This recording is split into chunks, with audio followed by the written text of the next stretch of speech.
오늘 저는 시편 103편 1절에서부터 5절까지의 말씀을 근거로 감사의 계절, 주의 은혜를 세워보라, 이와 같은 제목으로 여러분과 함께 하나님의 은혜의 말씀을 나누곤 합니다. 이제 이 11월 달을 우리는 결실의 계절 혹은 감사의 계절이라고 그렇게 이야기합니다. 그런데 감사와 감격이 넘쳐나는 이 계절이 되어야 되는데 전 세계에는 오히려 감사보다는 탄식이 나오고 염려와 걱정과 근심이 나오는 세상에 살고 있습니다. 우리가 사는 세상은 감사보다는 점점 불평, 컴플레인 시대가 도래합니다. 자꾸 내 처지와 어려움을 불평해야 더 받아낼 수 있다, 그렇게 생각하는 경우도 많습니다. 무엇을 가지고 있어도 만족함이 없어요. 원망하는 세대가 더 많습니다. 한국에 가면 젊은 사람들이 대한민국을 헬조선 합니다. 헬조선, 지옥 대한민국이다. 살기 너무 어렵다는 표현을 그렇게 이야기하는 것이죠. 근데 우리 예수 믿는 사람들은 헬조선이 아니라 축복받은 땅이다, 이런 믿음의 고백을 해야 됩니다. 다윗은 그런 상황 가운데서 이렇게 항상 노래했습니다. 내 영혼아 야훼를 송축하며 그 모든 은택을 잊지 말지어다 했습니다. 단순한 감사의 겉면이 아니라 신앙의 고백입니다. 그러면서 영적 싸움을 하는 거예요. 다윗은 뭐라고 합니까? 내 영혼아 그랬습니다. 야 다윗, 내 영혼아, 하나님께서 주신 은혜를 잊지 말라 하면서 권면하며 영적 각성을 위한 외침이라는 거예요. 근데 참 재밌는 것은 나의 시각이 어떠냐에 따라서 전 세계를 바라보는 시각이 바뀌는 거예요. 세상은 하나도 변하지 않아도 내 시각과 내 평가는 바뀌면 전 세계가 바뀌는 겁니다. 참 희한하죠. 예수 믿고 난 다음에 변화가 일어납니다. 어떤 변화가 일어납니까? 과거에 대한 해석이 달라지고요, 현재에 대한 시각이 바뀌어지고 미래에 대한 관점이 변합니다. 예수 믿기 전에는요, 억울하고 또 괴롭고 힘들었던 일들이 주마등처럼 다 지나왔다면 예수 믿고 나면은요, 과거가 어떻습니까? 과거가 아름답게 변합니다. 내가 고통받은 것, 내가 어려웠던 것, 주님의 은혜구나 그랬습니다. 요셉은 그렇게 고백했습니다. 당신들은 나를 헤아려 하셨지만 하나님은 선으로 바꾸사 나를 이곳에 먼저 오게 하셨습니다. 과거에 인간적으로 바라보면 형들이 나를 죽이려고 했던 일이었지만 예수를 깊이 생각하고 하나님을 깊이 생각하니까 하나님이 나를 앞서 보내신 것이구나. 억울함이 없습니다. 원통함이 없습니다. 하나님의 은혜를 바라보니까 감사뿐이라는 것입니다. 그러니 오늘 이 말씀은 단순히 감사를 하라라는 겉면이기보다는 우리의 영혼을 흔들어 깨우며 주님께서 우리에게 주신 그 은혜들을 세워보라고 성경은 말합니다. 그래서 다윗은 자신에게 이렇게 말합니다. 다윗아, 정신 차려. 내가 받은 은혜를 잊지 마라고 그렇게 이야기하는 거예요. 여러분, 감사는요, 감정이 아니라 뭡니까? 기억의 선택입니다. 여러분, 우리의 생각 속에 수많은 기억들이 있습니다. 그런데 감사는 뭐냐? 감사는 수많은 기억들 중에 하나님께 영광 돌리며 감사한 것들을 뽑아내는 거예요. 무엇을 뽑아내느냐가 감사의 결정이라고 말합니다. 하나님을 기억하려는 의적인 믿음의 행동이 뭐예요? 그것이 감사합니다. 오늘 본문은 다윗은 감사의 세 가지의 차원을 이야기합니다. 이 감사의 계절에 주님의 은혜를, 주님이 베풀어 주신 은혜를 세워보라라고 우리에게 말씀하신다는 거예요. 그렇다면 그 세 가지가 무엇인지 오늘 말씀을 통해서 은혜 나누기 합니다. 첫째로 다윗은 말하기를 감사는 기억하는 것에서부터 시작된다는 거예요.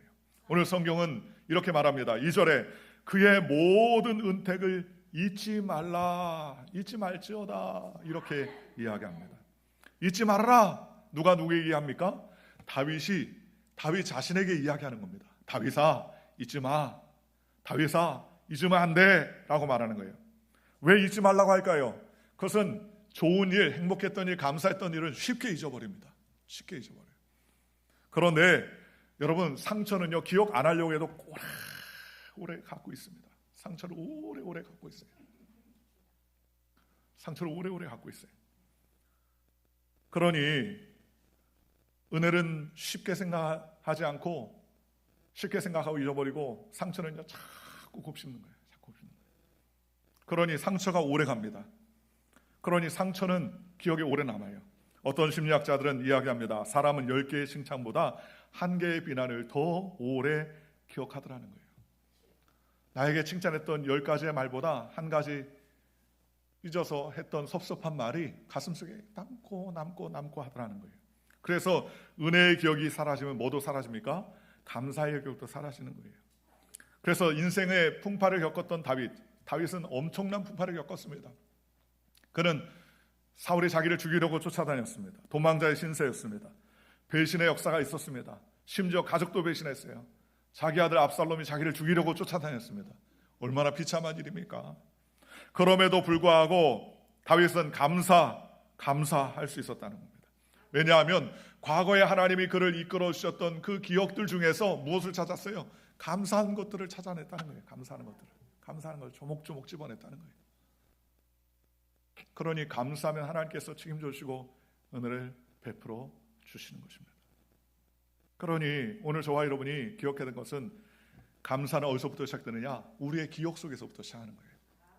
그러니 우리가 기억을 어떻게 해야 됩니까? 서치해야 됩니다. 기억을 싹 서치해야 됩니다.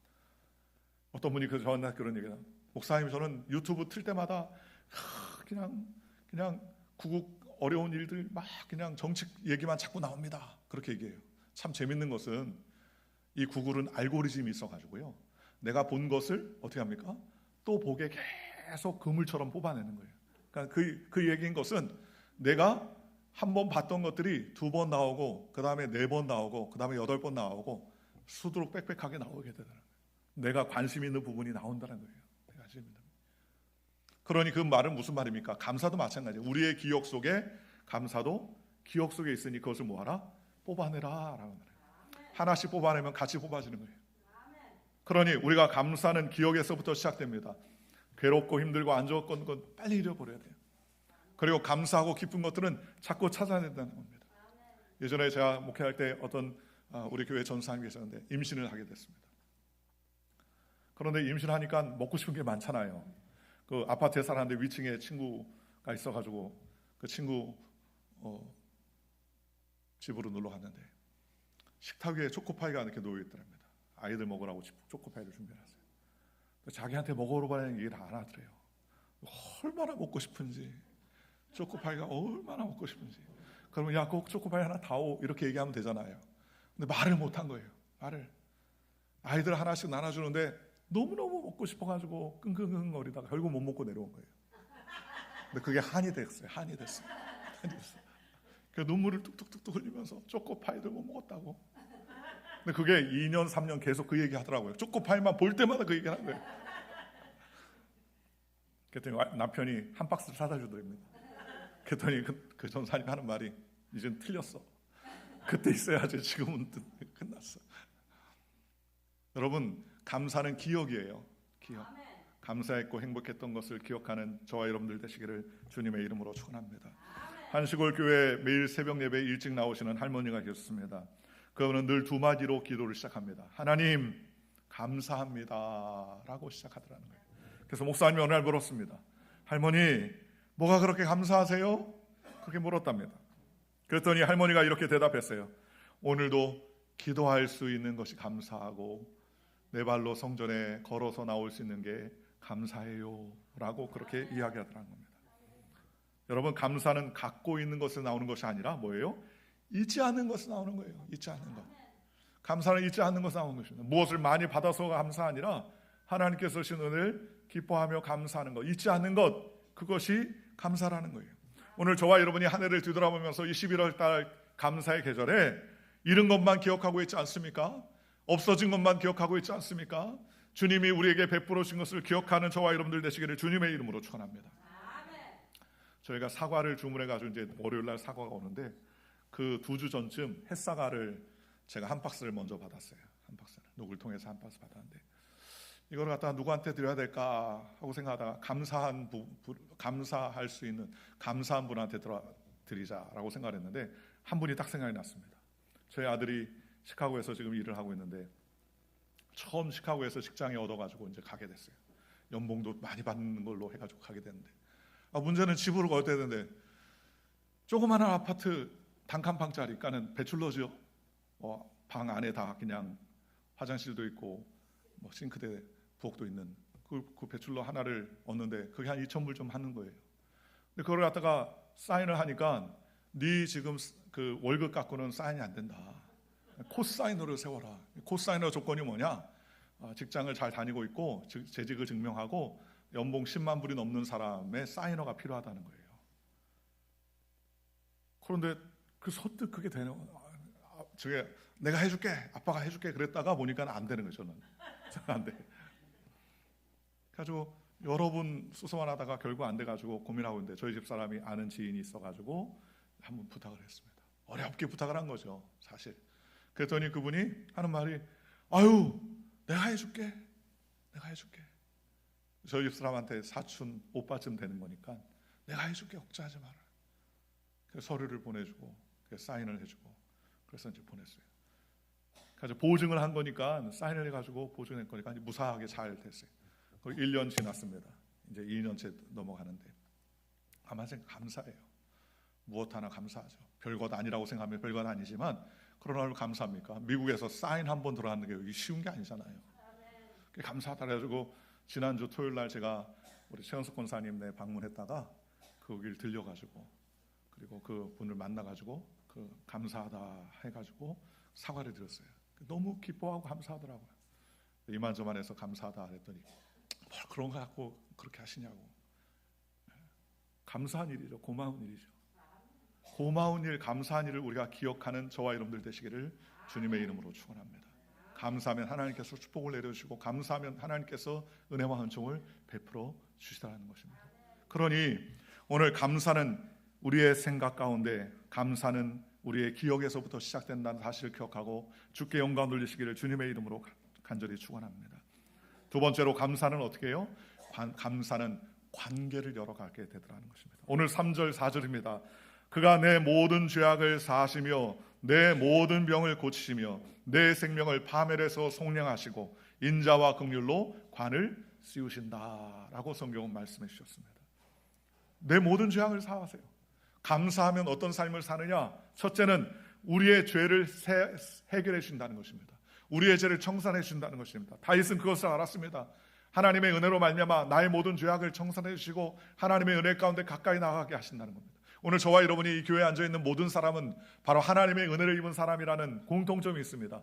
나 같은 죄인이 용서받아 하나님의 백성이 되었습니다. 이런 믿음의 고백을 한 사람이지 않습니까? 그죠? 예수님의 십자가의 보혈로 말미암아 구원해 주시고 은혜를 베풀어 주셔서 하나님의 자녀가 되게 하신 것 얼마나 감사한가 하는 믿음의 고백을 하는 사람들이라는 겁니다.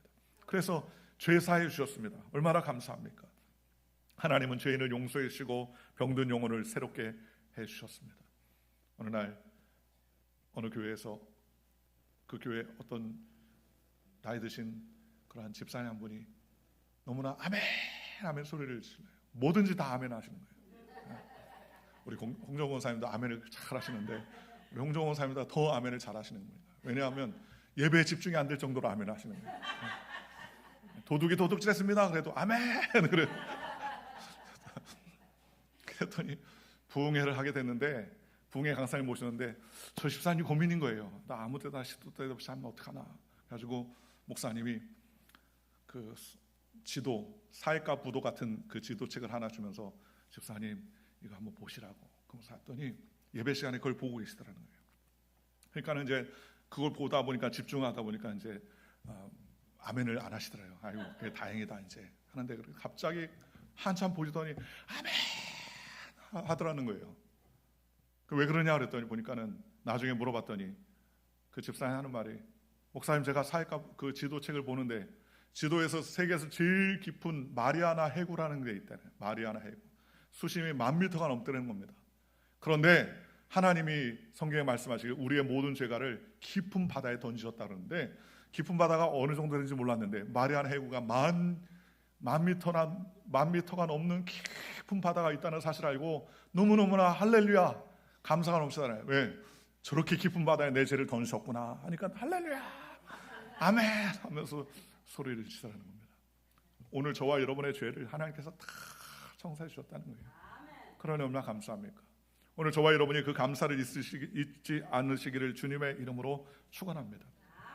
지난 며칠 전에 비가 많이 와가지고 교회에 와 있었는데 바람도 불고 해가지고 좀 뒷정리를 잠깐 하다 보니까는 쓰레기를 버리러 갔다가 모과나무에 모과가 많이 열렸지 않습니까? 우리 장로님이 다 따다가 이제 성도님들 나눠주고 맨 꼭대기에 있는 것들을 크고 굵직한 것들이 안 떨어졌어요. 근데 그날 떨어진 거예요. 그날 바람이 세차게 부는 날 떨어졌어요. 4덩이가 떨어져 있다가 바닥에. 그래서 제가 주워다가 거기서 다 잘 씻어가지고 제 방에 갖다 놨는데 요즘 사무실 문 열 때마다 모과 향이 확 납니다. 모과 향이 확 나요. 과일 중에서 열매 중에서 제일 못생긴 모과라고 하는데 그런데 향기는 뭐 이루 말할 수 없는 거예요. 향기를. 그런데 제가 문을 열 때마다 향기가 확 나요. 제 방이 좀 이렇게 창문이 없잖아요. 창문이 하나 있어도 에어컨이 탁 막혀 있어가지고 환기가 잘 안 됩니다. 그래서 어느 때 이렇게 그 사무실에 들어가면 이게 무슨 호라비 냄새도 아니고 냄새 이렇게 꿉꿉하냐 그런 느낌을 많이 받고 그러는데 모과 향이 확 피는 거예요. 그런데 어느 날 며칠 전에 문을 탁 열고 들어왔는데 모과 향이 훅 나면서 제가 모과가 저한테 그렇게 얘기를 하는 것 같아요. 무슨 얘기를 하는 것 같느냐? 1년 한 해 동안 햇빛도 주시고 또 물도 주시고 바람도 주시고 공기도 주셔서 이파리도 피고 꽃도 피고 이제 열매를 맺었는데 하나님 이제 결실의 계절입니다. 주님이 허락해 주셔서 이제 땅에 똑 떨어졌는데 목사님 사무실에 들어와서 이렇게 향기를 내며 하나님을 찬양합니다. 그러면서 향기를 팍팍 뿜는 느낌이 들었어요. 제 느낌이. 뭐 모가가 얘기는 안 했겠지만 제 느낌이 그렇다는 거예요. 아, 모가가 이렇게 향기를 내면서 하나님을 찬양하는구나. 그런 느낌을 제가 받았습니다. 오늘 저와 여러분이 하나님의 은혜 가운데 감사하면 관계가 세워지는 거예요. 관계가. 그 모가 열매가요 거짓말을 많이 못해서 어린아이 머리통만 하는 거예요. 거짓말을 많이 못해서. 그래서 감사하면 하나님께서 우리에게 은혜를 베풀었어요. 죄를 사해 주십니다. 두 번째는 어떻게 합니까? 우리의 병을 고치신다 그랬습니다.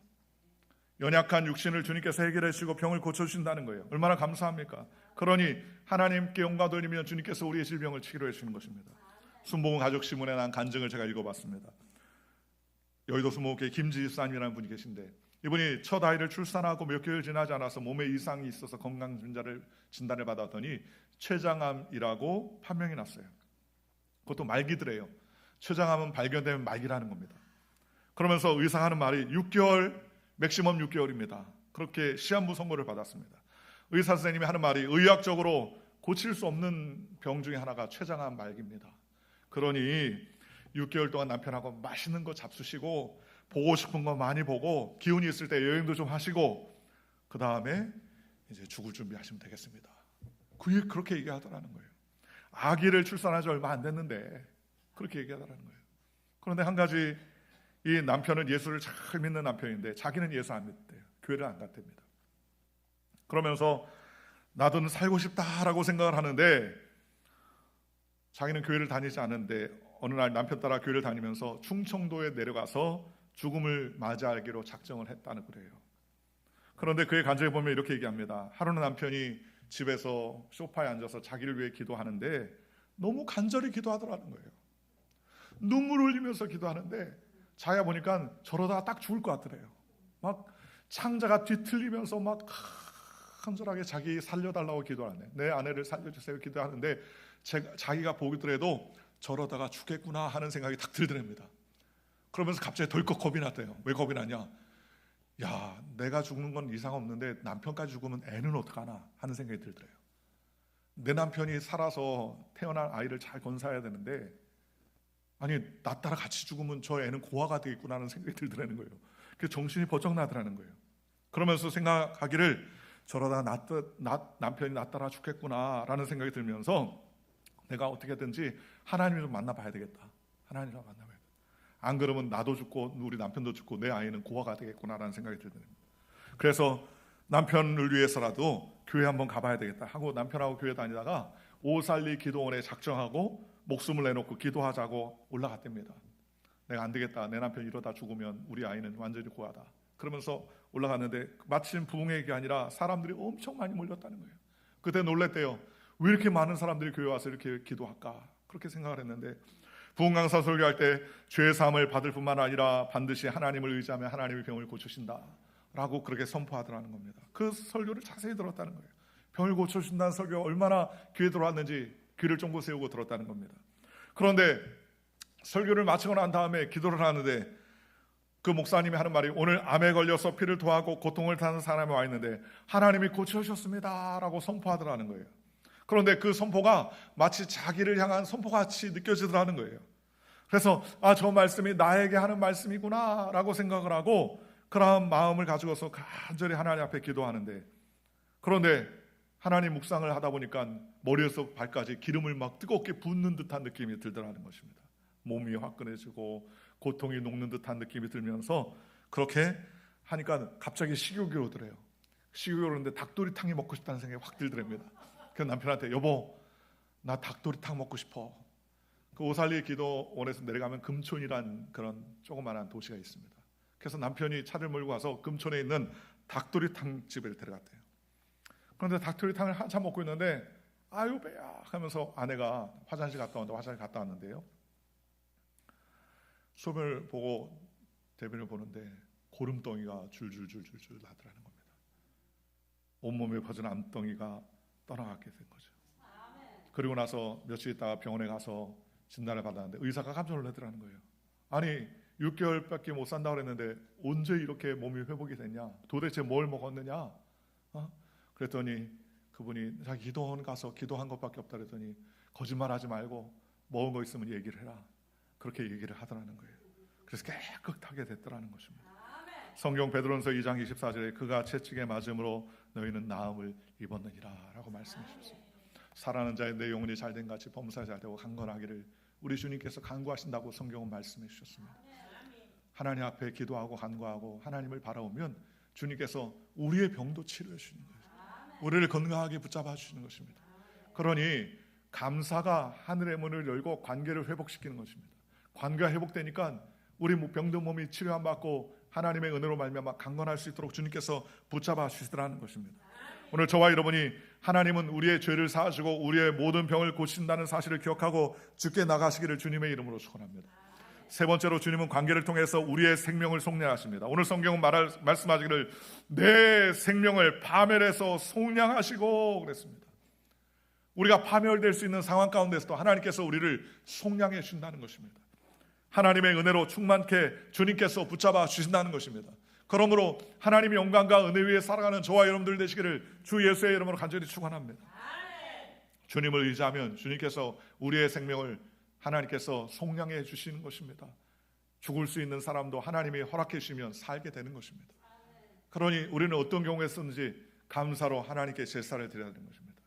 10명의 문둥병자 중에서 다 죽을 수밖에 없었는데 예수님께 나오자 그 예수님께서 그 10명의 문둥병자를 주님께서 기도해 주시고 제사장에 내 몸을 보이고 그리고 집으로 돌아가라. 제사장에 보이라는 것은 제사장이 진단을 해서 다 나았음을 인정해 줘야 집으로 돌아가는 거예요. 그런데 10명의 문둥병자가 기도함 받고 제사장에 가고 있는 도중에 자기가 병이 치료함 받았다는 사실을 그 10명이 다 알게 됐습니다. 그 10명이 다 알게 됐는데 그 10명 중에 사마리아 문둥병자 한 사람이 가던 길을 돌아서 예수님께 다시 온 거예요. 그러면서 예수님 감사합니다. 내 병을 치료해 주시니 감사합니다. 주님 말씀해 주셨습니다. 그때 주님께서 내가 10명 고쳤는데 9은 어디 있니? 이 말은 주님도 뭘 좋아하십니까? 감사를 좋아하는 거예요. 감사. 그러면서 그 한 가지의 감사를, 한 명 감사를 드렸던 사마리아인에게 뭐랍니까? 가라, 내가 온전하여 졌느니라 그랬습니다. 여러분, 떨어지는 손가락은 다시 붙지 않지만 이 한 명의 문둥병자는 감사하자 몸이 온전하게 됐다는 거예요. 몸이 온전하게. 오늘 저와 여러분이 하나님의 은혜 가운데 관계를 회복하면 하나님께서 우리의 생명을 속량해 주시는 것입니다. 주님께서 붙잡아 주시는 것입니다. 책임져 주시는 것입니다.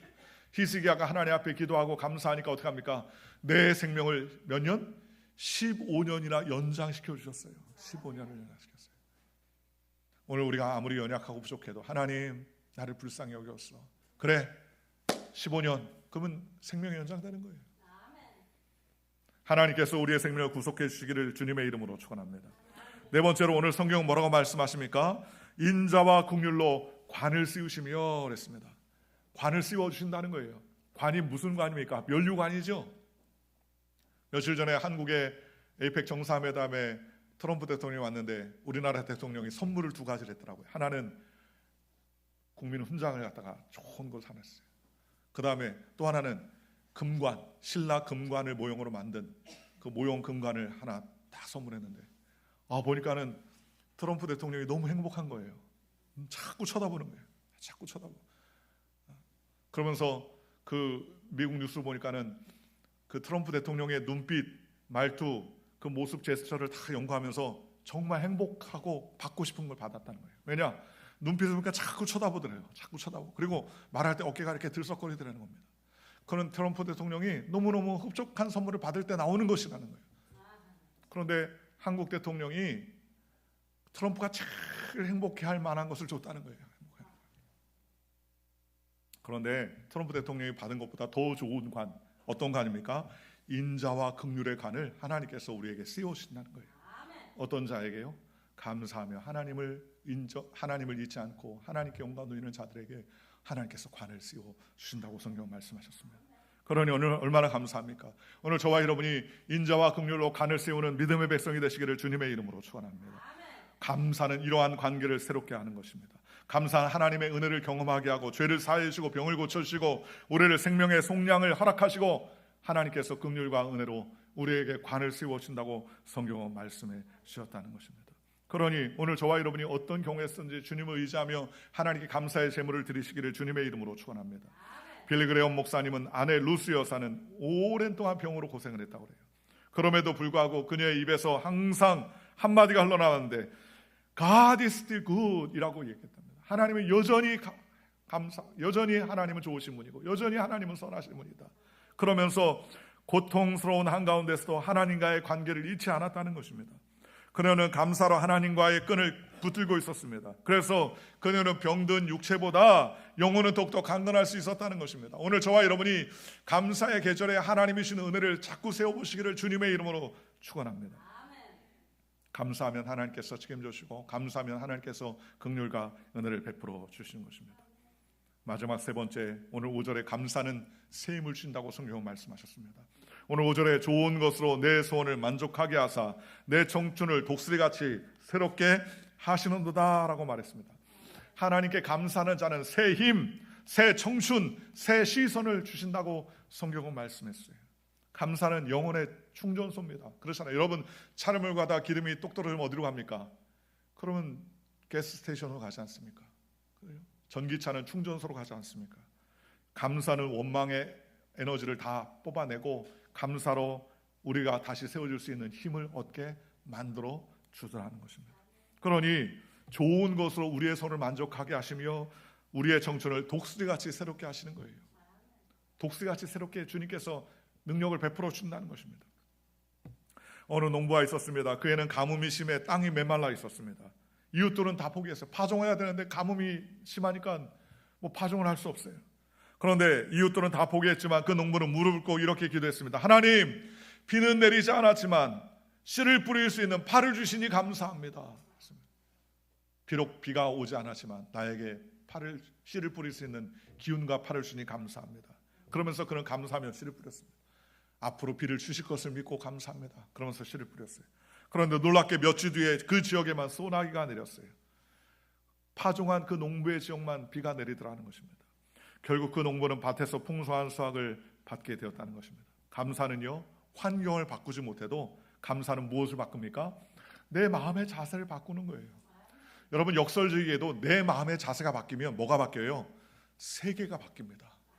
내가 바라보는 시각이 바뀌느라 세계 바뀌어요. 그렇잖아요. 여러분 안경에다가 빨간색을 칠해서 딱 써봅니다. 온통 다 세상이 새빨개 보여요. 녹색을 칠해놓고 안경에다 녹색을 칠해놓고 안경을 끼면은 다 세상이 다 녹색으로 보입니다. 세상은 하나도 변한 것 같지 않지만 내가 감사의 태도로 내 마음의 태도를 바꾸면 온 세상에 다 감사의 물결이 넘쳐나는 거예요. 그러니 우리가 감사하면 환경은 바꿔지지 않아 할지라도 내 마음의 자세가 바꿔지고 그 자세가 우리의 삶의 역사를 바꾸어 주시게 되더라는 것입니다. 오늘 저와 여러분이 그러한 의미에서 새 힘을 얻어 감사하며 하나님께 영광 돌리는 믿음의 백성이 되시기를 주님의 이름으로 축원합니다. 하나님이 오늘 내게 주신 것이 무엇입니까? 한 해 동안 나를 붙잡아 주신 것은 무엇입니까? 받은 복을 세어보시기 바랍니다. 주님이 은혜를 베풀어 준 것을, 주님께서 우리에게 나눠주고 베풀어 준 것을 곰곰이 생각해 보십시오. 괴로운 것도 슬픈 것도 어려운 것도 많았지만, 그러나 그 안에서 받은 은혜를 세어보라, 받은 은혜를 찾아보라, 받은 은혜를 뽑아보라, 우리에게 주님께서 말씀해 주시더라는 것입니다. 감사는 우리의 기억을 새롭게 하고, 감사는 우리의 관계를 회복시키며, 감사는 우리의 영혼을 다시 일으켜 세워주시며 힘을 주신다고 성경은 말씀해 주셨습니다. 사랑하는 성도 여러분, 오늘 저와 여러분이 이 감사의 계절에 들어와서 감사의 열매를 맺기 위해 우리에게 주신 것들을 잘 곰곰이 생각하며 주님을 영화롭게 하며 찬양하는 믿음의 삶을 살아가는 저와 여러분들 되시기를 주 예수의 이름으로 간절히 축원합니다. 기도하겠습니다.